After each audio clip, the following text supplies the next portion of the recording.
Indian contract act 1872। Indian contract act आया था हमारा 1 सितंबर 1872 को, जो कि एप्लीकेबल है हमारा whole of India. Indian contract act के अंदर हमारे टोटल 238 सेक्शंस हैं, जो कि जनरल सेक्शंस हैं हमारे 1 से लेके 75 सेक्शन तक। इसके बाद 76 से लेके 123 सेक्शन तक रिपील्ड हो गए हैं। जो सेक्शंस इंडियन कॉन्ट्रैक्ट एक्ट में थे वो अब सेल्स ऑफ गुड्स एक्ट में होंगे। अब बात करते हैं इंडियन कॉन्ट्रैक्ट एक्ट में जो कॉन्ट्रैक्ट वर्ड है वो क्या बोलता है। कॉन्ट्रैक्ट हमारा section 2H of the Indian contract act में डिफाइंड है, which says that an agreement enforceable by law is a contract. ऐसा कोई भी एग्रीमेंट जो कि लॉ एनफोर्स करता है, उसको लॉ की लैंग्वेज में वो वैलिड है, उसे हम बोलते हैं एग्रीमेंट, वो कॉन्ट्रैक्ट।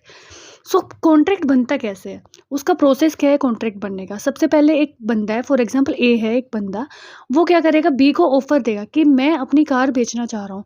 अगर बी अपनी एक्सेप्टेंस देता है, बी क्या करेगा, अपनी एक्सेप्टेंस देगा कि yes I want to purchase your car.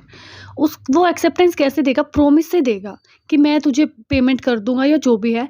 Then promise में क्या बोलेगा, वो कंसिडरेशन क्या होता है, कंसिडरेशन होता है कि उस कार के बदले जो बी है वो क्या देगा उसको। तो यहाँ पर कंसिडरेशन हो जाएगी उसकी जो पेमेंट, वो पेमेंट दे रहा है। अगर कंसिडरेशन होती है प्रोमिस के अंदर, देन वो बन जाता है एग्रीमेंट। वो एग्रीमेंट अगर एनफोर्सेबल बाय लॉ है, then it will become a contract. अब बात करते हैं हम कुछ इंपॉर्टेंट डेफिनेशंस की, जो हमारे एग्जाम पर्पस के लिए बहुत इंपॉर्टेंट है। फर्स्ट है एग्रीमेंट। एग्रीमेंट क्या होता है, प्रोमिस या फिर set of reciprocal promises forming the consideration for each other. For example एक ए बंदा है, ए बंदे ने क्या किया, बी को प्रोमिस किया है कि मैं तुझे अपनी कार दे दूंगा। रेसिप्रोकल प्रोमिस मीन्स जो बी है उसने उसको प्रोमिस किया है कि मैं तुझे इसकी पेमेंट दे दूंगा। तो जो उसकी पेमेंट है वो हो गई उनकी कंसिडरेशन, और जो वो प्रॉमिस कर रहे हैं कि मैं पेमेंट दे दूंगा एंड ए बोल रहे हैं कि मैं कार दे दूंगा, is called set of promises. Then ये बन गया एग्रीमेंट। अगर ये एग्रीमेंट एनफोर्सेबल बाय लॉ हो जाता है, then it will become an contract.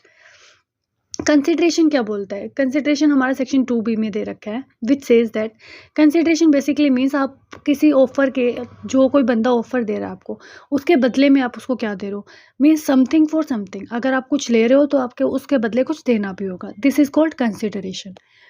Promise हम सबको पता है कि प्रोमिस क्या है। एक बंदा जब अपना एसेंट दिखा रहा है, अपनी विल दिखा रहा है कि मैं ये खरीदना चाह रहा हूँ या मैं लेना चाह रहा हूँ, तो उसको बोलते हैं हम प्रोमिस कि मैं इसकी पेमेंट कर दूंगा या पेमेंट इतने दिन बाद कर दूंगा। That is called promise, which is defined under section 2B of the Indian contract act.